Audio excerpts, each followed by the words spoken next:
Is belief plus action enough to really develop the growth mindset? Or do you need more? And if you need more, what is it? We believe growth plus action is important, but it has to be done so within the context of the right learning environment. You have to create the right environment where that belief and action can be realized in a positive way if you really want to have a growth mindset.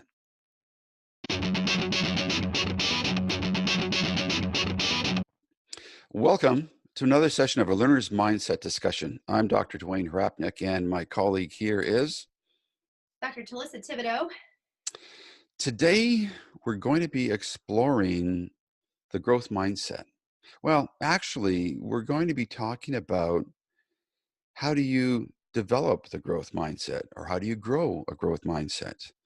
And in that discussion, I think we're going to be discussing or exploring some of the videos that you will see out there. If you type growth mindset into YouTube or into a Google search, you're going to get dozens or hundreds of thousands, millions of hits. It's a very popular topic, and everybody is an expert on developing and growing a growth mindset. And I think a lot of them mean well, and they have a lot of really positive and good intentions, but I think they're missing some key ideas. And if you were to take a look at the research and actually look at Carol Dweck's responses to some of the hoopla over the growth mindset, she would argue that the growth mindset really isn't about making kids feel good. It isn't about developing self-esteem. It isn't the latest just say no to drugs. It isn't the latest power of a positive mental attitude. It really is a philosophy. It is a mindset. It is something that you develop over time. And today I think we'd like to explore, how do you really develop and grow a growth mindset? What is involved? And we're going to address some of the hype that is out there that I think we need to address. And we'll also explore some of our responses from our students in our courses in terms of how they feel about this. So this is a bit of a long intro. We're looking at a lot of things. The growth mindset. What are your thoughts, Dr. Thibodeau? I love discussing the growth mindset because it's really important we take an intricate look into what some of the hype is. Because I find that it's so easy to fall into that trap of just trying to motivate students. And in doing so, we hoping that they'll believe they can, innovate and achieve everything in the world. Well, those are good intentions. We do have to step back and take a look very specifically at what our kids and our teachers think about learning first. So, and their own learning experience and the learning experience that the kids have each day in classrooms, or adult learning for that matter. So I think we have to take it back to what folks believe, and what they believe about learning. And that's, I think, a key place we might want to start in disentangling some of the hype. So what do people believe about learning? Interesting starting point. I want to relay a story, or not a story, but an experience that happened to me earlier on this week. Met with my grad students. You and I are, for our new listeners, you and I have developed a Master's of Digital Learning and Leading at Lamar University, and we coach and guide and mentor dozens, hundreds of graduate students and help them to become digital learners and leaders. And in one of the meetings I had in my class on creating significant learning environments, my learning theory class, we were talking about the growth mindset. This week's assignment, or this week's component of what they're looking at, we were asking students, or I was asking students, to reflect on their ideas and reflect on their experience with a growth mindset. Just to provide a context, in our first course in our program, we have our students explore Carol Dweck's book. They read it, they look at it, they take a look at her supporting resources, they take a look at a variety of videos that are out there, they take a look at the growth mindset, and we ask them in that first course to develop some sort of a plan. How we ask them, how would you implement the growth mindset in your learning environment? And it's interesting to see what we get.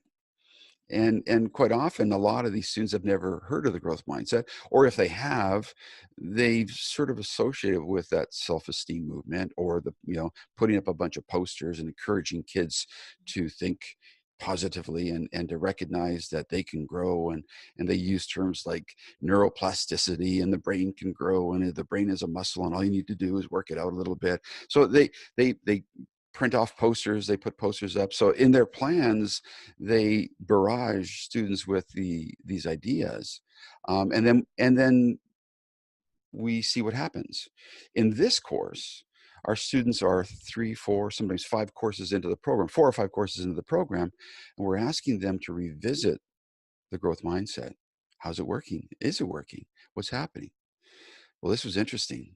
This was interesting. Before I explain what happened with this group of students, did you want to add anything about the growth mindset in 5302, which is one of the courses that you are responsible for, being the primary instructor on? Did you want to just touch on that? Yeah, I was thinking that while you were talking, actually.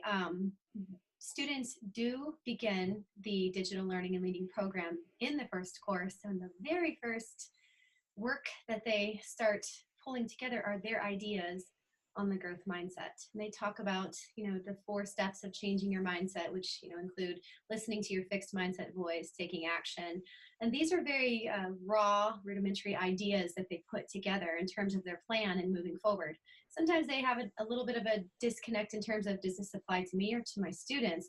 And really, because we're so geared around authentic learning experiences, we want them to consider how they'll build a growth mindset for their progress in the program, but how will they model that with their students? So it's really important that they might get the initial ideas where students tend to just define fixed mindset versus growth mindset. We want to get them thinking deeper in terms of what the growth mindset actually entails, and how do they move that to a learner's mindset. So you're actually revisiting this initial plan in this course that you're talking about. So again, it's very raw at that point, and many folks are really just sort of explicating what the growth mindset means. And it's great to revisit this so after time they can think deeply about what they've built and reflect upon that, and how that maybe they too have embraced some of the false mindset issues that have come up in some of the research and articles we've read. Yeah, so you've touched on some really good points. There are sort of 4 key steps, or I would actually even reduce it to 2. Recognizing your growth mindset voice, and recognizing, sorry, not your growth mindset, your fixed mindset voice, recognizing that we often think, well, I'm not a math person, I'm not an artist, I'm not this, I'm not that. So we hit ourselves. Recognize that we do that, and then shift that thinking by adding the notion of yet. Well, I can't do that yet. Right, and those are the 2 key fundamental steps that Dweck talks about. Then there are a couple other steps you had mentioned, but we're not going to go into that in that great detail. Other than to say that the growth mindset is really shifting that perspective. Right, the fixed mindset is based on you know the last 100 years of scientific research on talent and a variety of other things. That what you're born with is what you got. Right, that is what you've got, and that isn't necessarily the case. Research is showing that we're much more malleable and flexible and adaptable than we thought earlier on. People like Galton and Binet, the founder of or Binet, the founder of the IQ, they were looking at intelligence and talent and skill as being something that is fixed, and to test people to see where they're at so that they could allocate resources effectively. And so we really hadn't moved away from that until the last 10 or 15 years, and Dweck's work was fundamental in that. And in her research, she identified that if you have an attitude or have a belief, or you recognize that you have the ability to learn something very effectively, or I don't have that yet. I'm not, you don't have the attitude that I'm not a math person, but I'm working at the math, I'm working at that problem, I can get through it. And if I keep on persisting, if I keep on trying, and I work with people and I get the help that I need, I can do it. So it's really about recognizing that our skills and abilities and our talent isn't fixed, but it is dependent upon our ability to work on it and grow. And as a result of that, if you adopt a growth mindset, well, then you're open to criticism, because criticism helps you get better. You recognize that feedback is one of the tools you can use to improve. You recognize you don't have it yet. You're working on it, and you recognize that others who are successful are people that you can emulate, and you look forward to learning from them. Whereas if you've got a fixed mindset, you might be jealous of them. Sometimes with people with a fixed mindset aren't willing to actually try to do something difficult because they think that, well, I've got all these skills and abilities, and if I can't do this one thing right now, well, that just means I'm not talented in that area. I'm not going to bother with that. I'm only going to focus on the things that I'm good at or that I have the ability for. So fixed mindset thinking is very, very limited. It puts students in a position where they run into a plateau. Research is also showing, West research is showing there's a tendency for people to cheat more because their identity is associated with their abilities. And if you have this fixed mindset, then you think that if I'm not good at something, well, that means I'm not a good person. So there's a lot of dynamics involved, and that's why when you look at the literature, and if you look at YouTube and the popular press right now, growth mindset is exploding because it has become the latest movement towards the self-esteem perspective, right? And people are recognizing, yeah, listen, you need to work hard. If you believe, if you really believe and you match that belief with some action, well, then you're going to grow. Yeah, that's true. Having the belief and having some action is important, and you're going to grow. And our students in that initial course, they read all this, they see all the videos, they read Brooks' book, and they're motivated, they're excited. They put the posters up, they have yet plastered all over the walls. So now we're getting to this past week, a couple of days ago. We were talking about the growth mindset, and the students were revisiting this idea. And one student raised her hand. We do this online, so she raised her hand in Adobe Connect, and I said, "Yes, what you've got a question?" And this student, who I've gotten to know over the last little while, and I create a safe environment so students can say what they really believe. She says, Dr. H, I think you're blowing a little bit of smoke. What? She Like says, what? well, no, to be fair, you're giving us a pep rally right now. Or sometimes I feel that your attitude towards the growth mindset is much more of a pep talk than it is based in reality. And I said, well, why is that? She says, well, I read the book and I adopted it and I believed in all those things. And I printed out all the posters. I purchased some posters online. I plastered them up all over my walls. And I went into this 100%. But you know what happened, Dr. H? It didn't take very long for the reality of the classroom to get in the way of the growth mindset. You know, our classroom environments promote the fixed mindset. Everything we do is about standards, it's about competition, it's about testing, it's about seeing, where you rank, all the things that are contrary to the growth mindset. She said, there's a disconnect. I want to do all these things, but the reality of my classroom or the demands by my district, by my school, put me in a position where I have to actually do a lot of the growth or a lot of the fixed mindset stuff. When she said that, a couple other students jumped in and says, yeah, Dr. H, my school is even worse. Nobody is, none of my colleagues are going to go down this growth mindset path because they don't have the time. Everything we do is about test prep to preparing students for these significant exams and ranking students and making sure that, our school is ranked in the proper place. Another student chimed in and says, you know what, Dr. H, I don't think the kids believe in it either. They don't like it. They don't buy it. They're not interested in the growth mindset. All they're interested is doing well on the exam so that they can get the grades they want to get into college. Mhm. The parents aren't interested in this either. And the kids aren't interested. How do you get kids to take responsibility for their learning? How do you get kids to believe that they can, develop and through criticism and feedback, formative feedback, how do you get them to believe that they can improve when our whole system forces them into this standards-based testing Mhm. environment? Mhm. Wow. Yeah.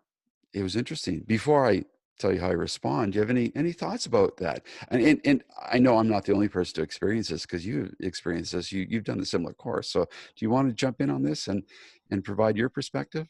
Yeah, when you were talking about the disconnect, I was thinking of an article I just read, and it really discussed the cognitive dissonance for teachers that experience this target on grades, and you got to be the first one to get all the scholarship money in your class. And we live in a system that operates under the fixed mindset notion, but what we want to shift away is to Dweck's idea of using, the growth mindset as a tool for learning and improvement, and being able to help them. There's that one spot that in Texas where that one student gets the Mirabeau scholarship, they're the top of their class.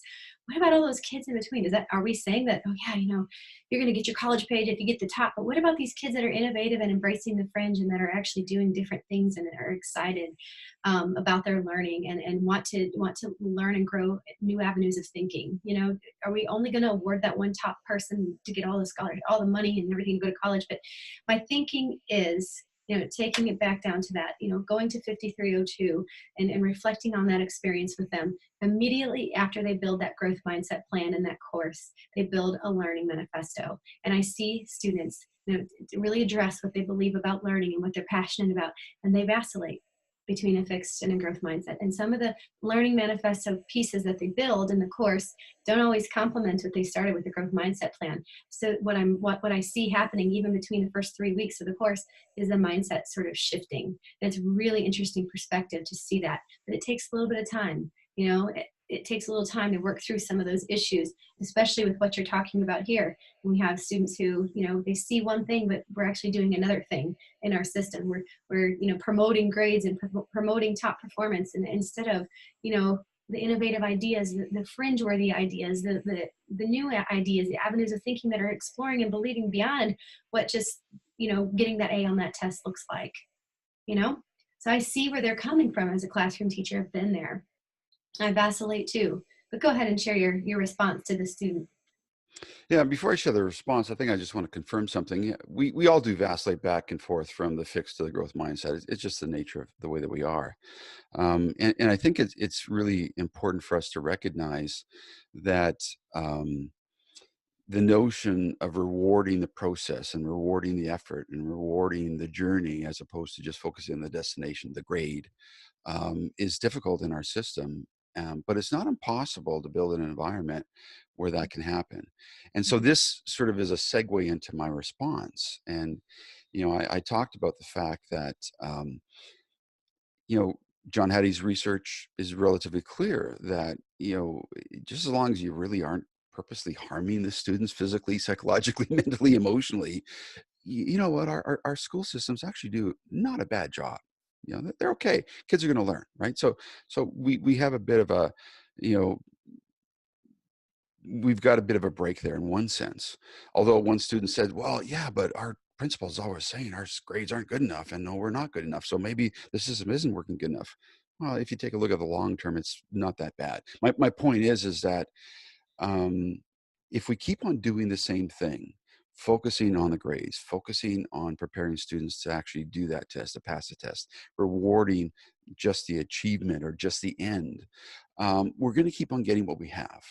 Right. Disconnected students, students who don't ask questions, students who go into the workforce, and employers are saying, well, they're not motivated, they're difficult to discipline, they're not responsible, they don't think on their own. There's all these soft skills that the business world is talking about that our students don't have, whether they come out of high school or college or university. There's a lot of soft skills that are missing. Those soft skills are developed through working through real world projects, right?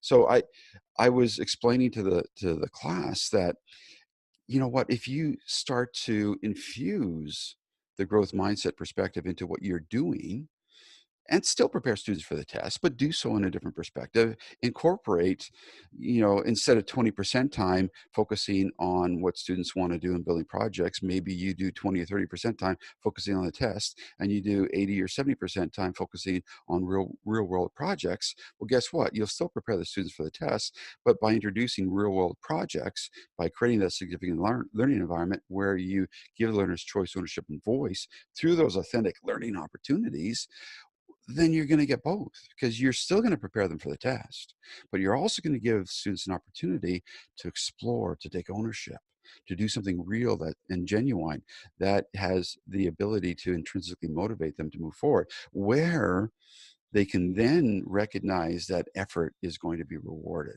right? Mhm. So I introduce the notion that you still need to create that environment.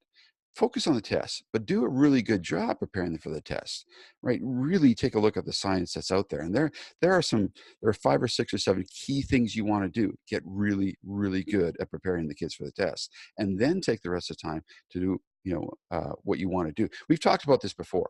We have another video that I should link in the show notes that deals with this. I can't remember the name of the video right now, but I'll add it at the end, unless you can remember it.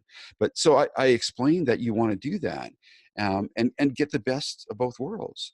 And I pointed to an example of one of our earlier DLL graduates who was teaching elementary math, and he adopted the total COVA approach, in the sense that he was doing authentic learning opportunities, and his kids did exceptionally well on their state scores. A couple other students did the same thing. But it's often fear that is holding people back from moving down that path. But I think the other thing that is holding people back is all the videos and all the popular press that's out there. What are your thoughts? I saw the raised hand there. Go ahead. Well, I was going to say that you stole my thunder there. I was getting ready to talk about the wall of fear, and that, so for example, in our third course, 5305, our students come up with an innovation plan, a disruptive innovation plan, if you will. For a lot of folks, this really tests, their ability to kind of stick with it, stick through it, and navigate and build out an innovation plan that is something that might be new to their school, new to their classroom. And folks that kind of, have a hard time opening up and developing some sort of innovation plan might be stuck behind that wall of fear. And I always let them know, listen, it's okay. This is a journey. You're not actually getting to one point and you're going to stop. Any route you take along the way is going to help add to your learning experience. If you fail and you feel right on your face, guess what? Take what you learned and use that to develop your next experience, to go along with you as you build out your next innovative idea. We want to help folks that are stuck get unstuck, right? And I think we can do that with the conditions that we've set up in creating significant learning environments in our program. And we have to model that so that our learners as students see that and can take that to their kids as well. It's okay to try something new. It's okay to, fall down from that. It's how you pick up the blocks, how you pick up the pieces and navigate through the obstacle or the task to turn those challenges into opportunities for yourself. If you're always living in that state of fear and you're kind of dammed up behind a wall of fear, it's really difficult to get through that. So you touched on something so important there that I wish I would have known earlier. Telling my own story, I had an absolute fixed mindset growing up about math. And you know how I got that fixed mindset, and this is terrible. It was what we called in Indiana I-STEP scores. And I-STEP was our achievement tests. And every single I-STEP score I took, reading and language is way up here, and math was lower for me. And you know what? I didn't like math. And that's because it was very rote, and it was very, got to solve it's got to be exact, and got to solve the equation, but the equation didn't really apply to anything I cared or knew about.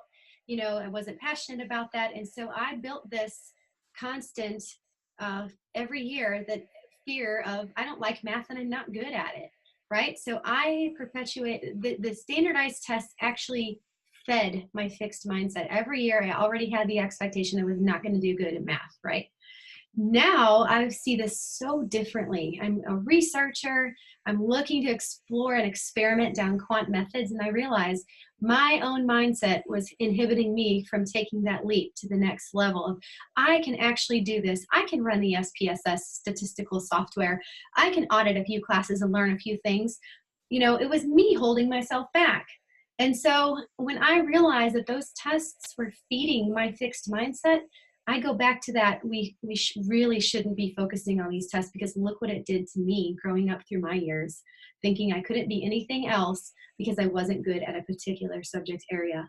That's my story, and that is as true as can be. And I want others to not live behind that wall of fear the way I did. because I limited myself. No one else did, right? So it's all about what we believe and what we think about learning and growth. And that's where I think I could have really used a good dose of yet in my formative years. Well, let me ask something. Who contributed to that fixed mindset? Who were the keys? So were there some key teachers? Was it your parents? Who really helped you to limit yourself? Who were the contributors? Me, myself, and I, Okay. my teachers, and my mom. She was very fixated on, I didn't have a high school diploma, my mom, right? And so she wanted me to do all the things she didn't do, right? And sometimes that negative, I used to do, and this is terrible, but this is so honest. I would take all my bad math scores and throw them down the drain on my way home, on my little papers down the drain. And then she'd say, well, now I'd come home and she'd say, well, Talissa, where are all the bad grades at? And so it was that constant fear that I lived under, that I couldn't do it. And I was getting hit from it, not just at school, but it was at home and it was in my own mind. So when you're getting three of the same messages coming to you, it's like, okay, well then obviously I'm not good at this. And I never thought that I could think outside of what they were telling me. And that's when I did not have that opportunity to really hear my own fixed mindset voice. I didn't understand that at a younger level. But imagine what we could do if we cultivate the conditions to help kids learn to grow that growth mindset and transition into a learner's mindset, that I can do this, that it's my belief that shapes whether or not I take action on what I'm doing and to change that and demonstrating growth in that way. It's my belief on how I can impact my future. I have the choice. I can take ownership of my choices. I have a voice in this. And if I have something authentic to apply this to, I really can change the way I think about something if I just allow myself to do it, right? And our kids need those models from our teachers to not fixate so much on that test score. I would get what they call the rigorous chills when those test scores would come in, because I knew, I didn't even care at that point. I just had given up. Do we want to perpetuate a classroom full of kids who don't care, or kids who say, you know what, I worked so hard and I learned so much, and you as the teacher prepared me for life, not a test? That's a simple data point. That's my thinking. Oh, thanks for sharing. That that's wonderful that you can reflect on how that fixed mindset impacted you. Mhm. But I also want to explore something from your life and from what you've shared with us, and that is, what was the turning point? Where did the shift to the growth mindset start? How did this come about? What was the turning point? What was the key? What are some of the key activities, ideas? How did you develop or how did you move towards the growth mindset? Well, this might sound strange, but one of the first messages I read was on the bathroom on the back of a bathroom stall in my undergrad years, and it had a brain, and it said, "Do you know your brain is not fully developed until you are 27 years old?" And I thought, gosh, I never considered that. I'm 21 years old or 20 years old, and you mean I have room to grow? Because I'd lived as a product of a system that was so focused on test grades and points, points, points, points. That was a big thing, high school and undergrad years points. So I read that, and the next thing that happened, and this is kind of sad, but I lost my father. He passed of a heart attack. And I was reading a book. This was in my undergrad years, so all this is kind of together. And on the back of this bookmark I had found or bought, I don't remember where I acquired it, but it said, "Set your course by the stars and not by the lights of every passing ship." Her name was Gina Putnam. I can't find the author. I've looked everywhere for her, but I read that and it stuck with me. Okay, so does that mean everybody is navigating their own ship? Everybody's going their own way. I can go my way if I just set my own course and do my own thing and navigate my own pathway. Do you mean I can really do this? At 21, that's terrible. 21, I realized, okay, I have the ability to grow and change and be who I want to be and learn what I want to learn and go over humps when there are issues and sticky situations.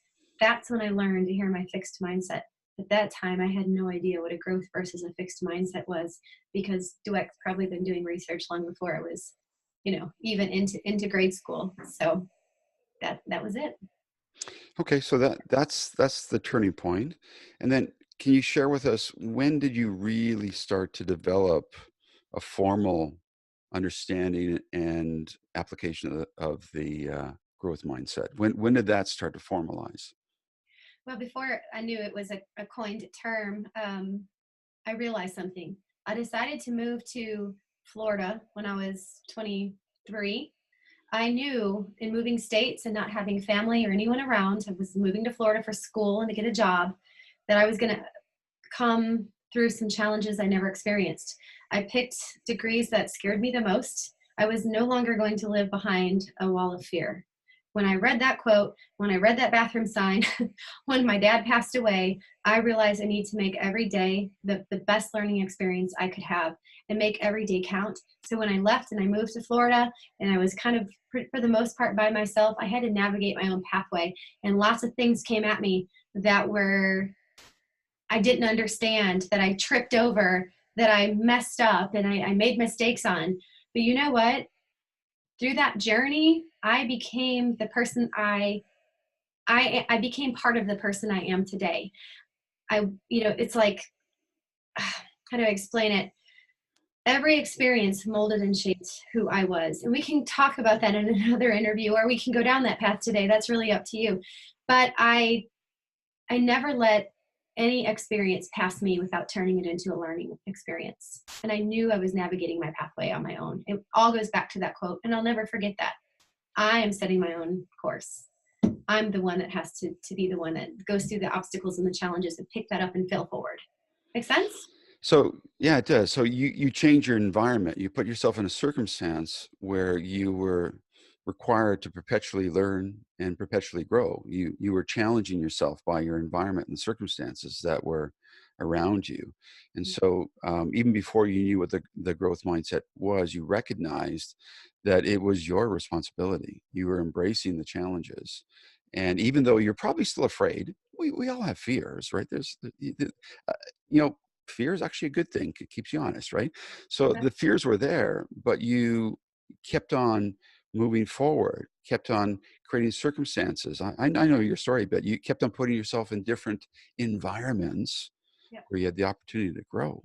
You know, So it was the environment and the behaviors that you needed to do within that environment that helped your growth mindset really develop. Am I right? Is that the connection? I have to add something that I just remembered. When I moved to Florida, one of the things I said to myself was, my I lived in outside Chicago, about 20 minutes outside Chicago prior to. My parents picked this place for me. My parents decided where I was going to go to school. My parents said, this is where I'll live and this is how I'll grow and this is what I'll do. And I said that to myself over and over, and I said, I'm an adult now. I'm going to pick my way. I'm going to go where I'm going to see where life lands me. I'm going to navigate that. So when I said that at like 23 or whenever I moved, I was able to take that experience from living in that way where it was very fixed. It was very, this is the way you'll grow up. This is the church you'll go to. This is where you're going to go to school, which actually mimics quite a bit our school system today. This is how you'll learn. This is what you'll need to know. This is the test you'll take. Right? When I broke away from that, I never imagined I would go back to school and get my doctorate degree. I never thought that I would be at Lamar University at this point. I never saw that coming. What I did, though, was work super hard to let things unfold as they may and sort of dictate my future from that point. I let go of that fixed mindset. Here's your education in a bottle, to this is the possibility. This is the landscape. I don't know which star I'm following or where I'm going, but I'll figure it out as I go. And that is the best learning experience for life I could have ever had. It was not a go to fourth grade, take your I-step test in Indiana, and then go into middle school and, pass a few tests and do a few things and go to high school and hopefully you'll graduate with a diploma and all these other. It just wasn't credentialing. It wasn't getting a grade. It wasn't testing. It was life. That's where I learned the most. That's where I learned to have my growth mindset. So I think as, college professors at Lamar University in digital learning leading, we have to emulate that experience so that our people, our teachers, our administrators, our ed tech directors, those people can then too set up those conditions for their kids to be in those schools successful. And, you know, why So, not? Are we squandering an opportunity if we don't?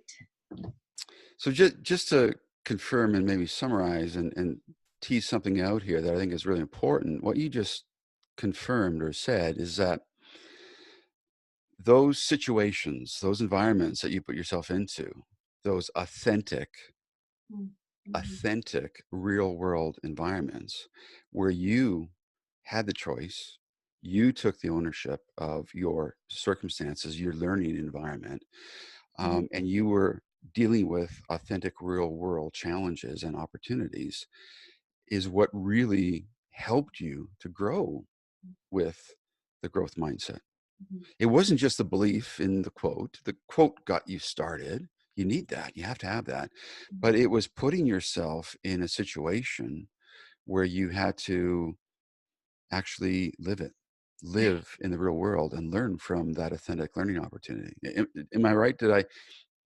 Yeah, exactly. I had to get So, beyond the fear. Going back to yeah. that. So the reason that I want to tease that out and reemphasize that is that in the conversation with my grad students in the class this past week, we talked about that, and I said, listen, if you can go down the path and help your learners embrace the growth mindset while you're preparing them for the tests and all the typical school stuff that we do, they're going to benefit and they're going to grow.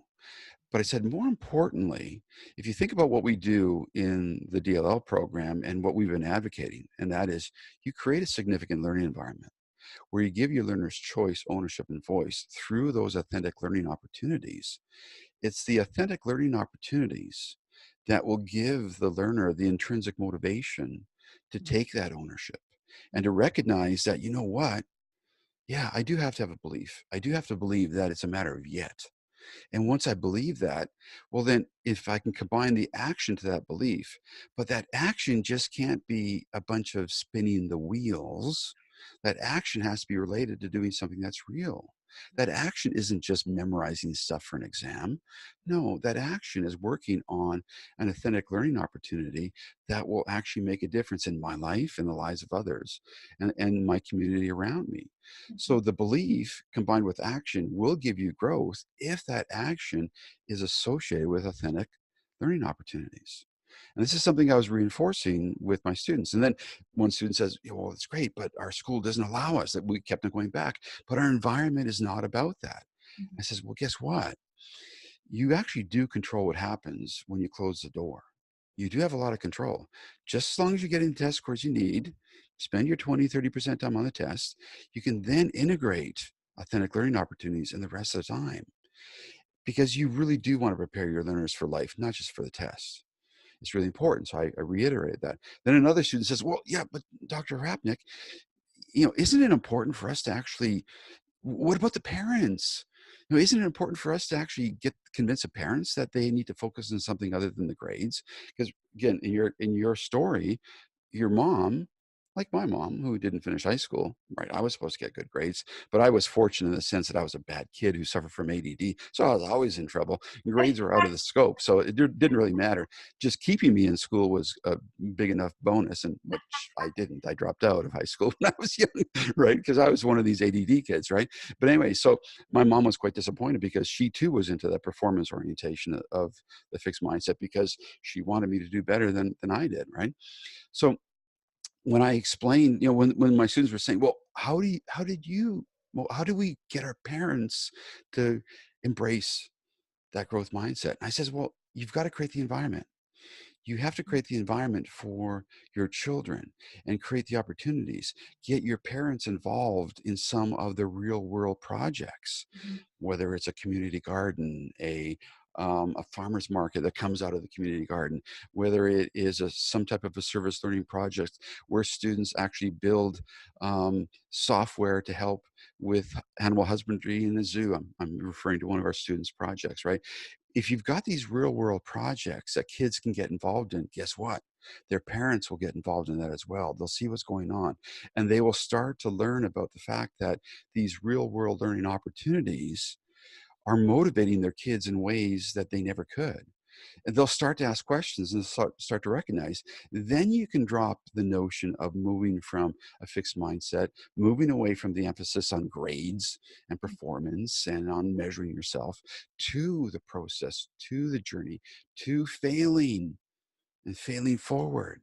Failure Mhm. is a good thing because you Mhm. learn from failure, right? Yeah. Getting parents used to the fact that, well, Johnny got a B at the beginning of the year, but maybe Johnny will get, well, maybe Johnny even got a C. But you know what? If you create the right environment, Johnny can get a B or an A, or Johnny can do whatever he wants, right? And maybe Johnny just isn't interested in certain areas and he might get an A in other areas. And guess what? That's the world that we live in. If you give our learners the choice, they will choose and move in certain directions. But if you prepare them and equip them to embrace real world learning opportunities and recognize that their success is going to be dependent upon their effort, their action, and if they believe that they can do that, but they need to work towards something that's real. Yeah. And this is where I think it's important for us to look at the literature. Mhm. So there was an article that sort of spawned this whole discussion. I saw this article. Carl Hendricks wrote about the fact. I think the article is called "The Growth Mindset Problem," Mhm. and what he pointed to was research is clear: implementing or using the growth mindset as a treatment or administering the growth mindset does nothing for test scores. It doesn't make a difference. Research shows using the growth mindset as a treatment or just talking about it, just talking about belief and action will equal growth, does nothing. If anything, it almost can be viewed as a noble lie. It's, if anything, it's just like the self-esteem movement. We got into a lot of trouble with that. You know, if Johnny and Susie feel good about themselves, then they're going to be wonderful. Well, actually, it didn't work that way. We have self-entitlement. We have a whole host of problems that have come about because of that. Right? Research is clear that doesn't work. So the author was taking a look at the research and taking a look at what does work, and he made the argument that maybe the problem is that implementing this growth or this growth mindset attitude or perspective in an environment that emphasizes a fixed mindset, grades and competition, and an emphasis on the outcome, the end result, um, is the problem.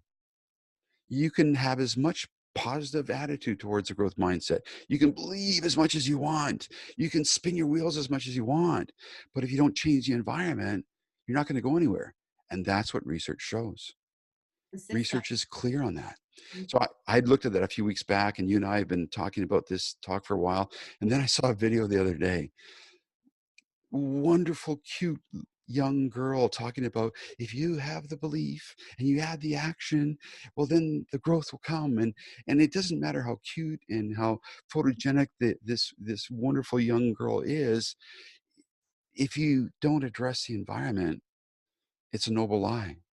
Mhm. If you don't address the environment, if you don't create that significant learning environment where you give your learner choice, ownership, and voice through authentic learning opportunities, the growth mindset really doesn't work. So Hendricks also talked about the fact that he believes that you can't use a growth mindset as an intervention or a treatment. You know, we use the term intervention in school, or treatment, right? Or treatment from a research perspective. You can't use it. It it probably needs to be a philosophy. Well, which means it's probably a value.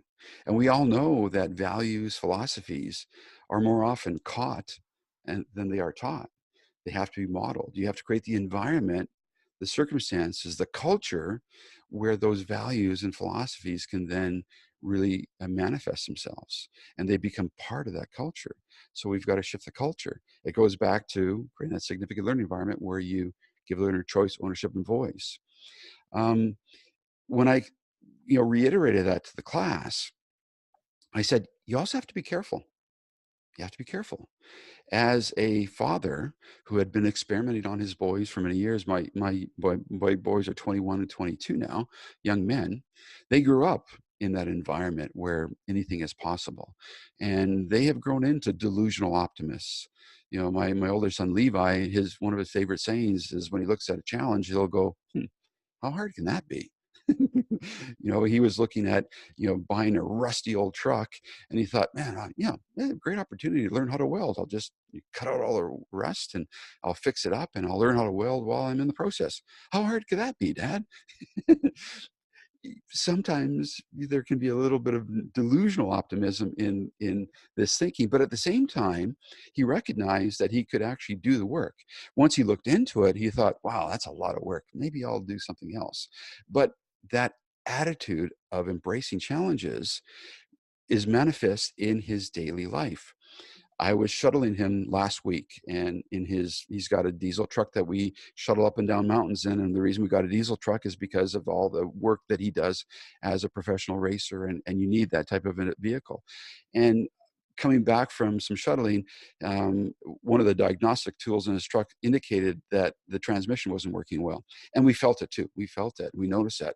So we did a bunch of testing, read some codes, and he did some research, called a couple of people up, and did some.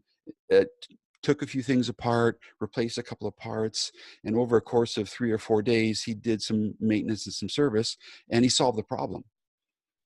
He's not a diesel mechanic. He's not a transmission mechanic, but his attitude is, oh, Dad, how hard can that be? I can get it done. So with that growth mindset, any challenge is just an opportunity to learn. And guess what? He solved the problem in plenty of time. And I got an Instagram message from him when he and his buddy were in Port Angeles, Washington. An 8-hour drive. The truck lasted, it worked wonderfully fine, and he gave me a shot of the truck at the race, and he's racing this weekend with all the other pros from BC. So, and his truck worked out fine. His attitude is that anything can happen. He can do it. He's in control.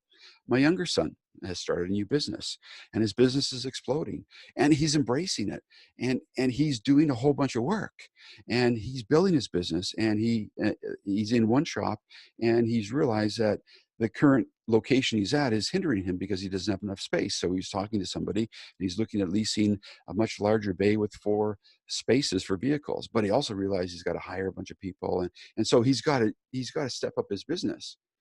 He just turned 21 last month. He's a 20-year-old kid. He's a young guy. He's never done this before, but he's recognizing, how hard can that be? I can do this. I can grow. My dad's going to help me. There's other people out there. He's talking to a bunch of people around him. He's seeing other successful people. He's recognizing that their success is something that he can emulate. Other people's success doesn't hinder him.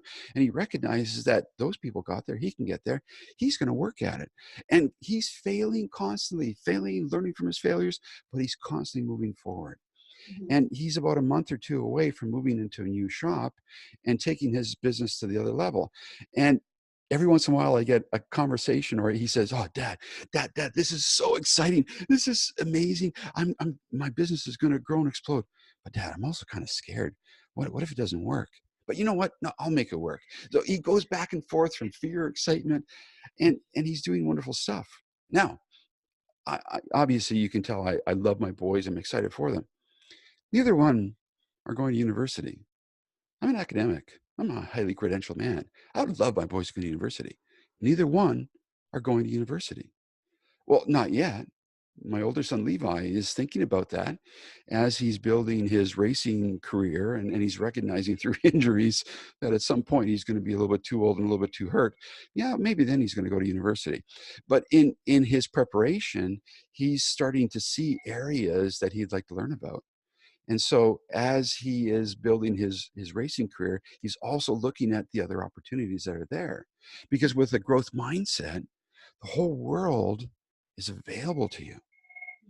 So when I was encouraging my students of going down this path, I emphasize the fact that it's our responsibility to create that environment, create that significant learning environment where we give our students choice, ownership, and voice through authentic learning opportunities, because we're preparing our kids Mhm. for life, not just for the test. And we want them to continue to grow and to continue to flourish. Belief, action to growth, yeah, it's great. But if you don't create that environment, it might not happen. What are your thoughts on this? Have I missed anything, or did we cover it? I think we've covered it pretty intensely today. I'm really excited where the conversation went. Um, Overall, when you think about, and a question that kind of makes me think of your boys, sometimes, as teachers, we think about what do we want our learners to do? But my question is, let's flip that. Who do our learners want to become? How can we help them get to that point? What can we do to foster the conditions necessary to help them get to that point? And I know the answer. The answer is giving them choice, ownership, and voice in what they're doing, but making sure that it's always applied to an authentic learning opportunity. We have these kids for a year. What part, whenever we're classroom teachers, what part of that year can they take and remember, go back and remember, take with them, so that in years that they don't have an educator, someone who is, fixated on anything but the test, they can remember that nugget or that morsel of, I can do this, I can be different, I can follow my pathway, follow my dreams, and everything else will come along with it. But it's hard work. It is hard work. It's not the easy route. So overall, I think we've covered everything. Do you have any other final thoughts? You've just given me one more little idea I want to touch on. And again, that's part of this dialogue, right? We're going back and forth our discussion. Yeah, we have kids for a certain period of time, or we have our students for a certain period of time. In our grad program, I see students for 2, 3, sometimes 4 courses. And so I've got a short period of time that I can pour into these people's lives. And the reason I mention that is a few weeks back, I had an opportunity. I filled in for somebody who was ill, and I did a workshop for somebody over the weekend.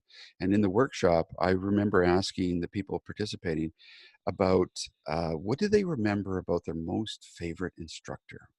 Doesn't whether they're growing up in primary, secondary. What do you remember about, who was your favorite instructor, and what do you remember about them? Mm-hmm. What was it? What was it that made him your favorite instructor?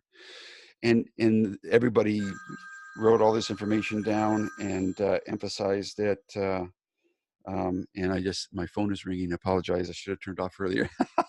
This is candid. This is live. Anyways, the students wrote all the information down, and the common denominator is that their favorite instructor and the instructor who had the biggest impact on their lives was the instructor who believed in them and challenged them and asked them to do something that was significant and trusted them to step up to that challenge. Some of the people talked about the fact that these people did real things, or they had them engage in real things, but there was a common denominator that their favorite instructor was somebody who was real, who Mm-hmm. modeled learning, Mm-hmm. and who also believed in them. Mm-hmm. Well, you know what? When you believe that it's your responsibility as an instructor to come alongside a learner, as a coach, as a guide, as a mentor, and you create that significant learning environment where you trust your learner enough by giving them the choice, the opportunity, the voice, and have them choose those authentic learning opportunities and go down that path. And then you let them know that they're going to be okay because you're alongside with them. You're coming alongside. You're in their corner. You believe in them.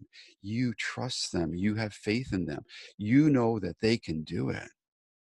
Sometimes that little bit of belief and Makes that all. trust in them Mhm. changes everything.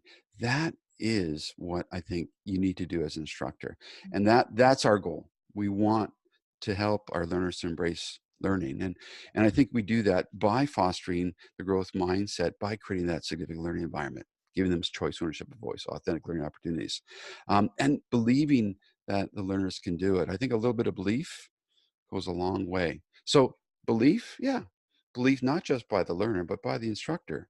The action, yeah, the action is to build that learning environment, give the learner the opportunity to embrace in real world actions. Yeah, if you do that, boy, there's going to be all kinds of growth, good growth. So that's how you foster the growth mindset. You don't intervene, you don't teach it, you live it. you create the circumstances where the learner can live it, Yeah. and it'll come about. Final thoughts? That's some of the most important memories I have of my own instructors, is really that little bit of a positive push in terms of, I believe in you, that caused me to, maybe it wasn't said that way, but it caused me to discover a landscape I thought was undiscoverable, right? And go down that pathway and learn authentically. So yeah, great session today. Yeah, it was wonderful. Well, we'll end on that note. Yep. Thank you.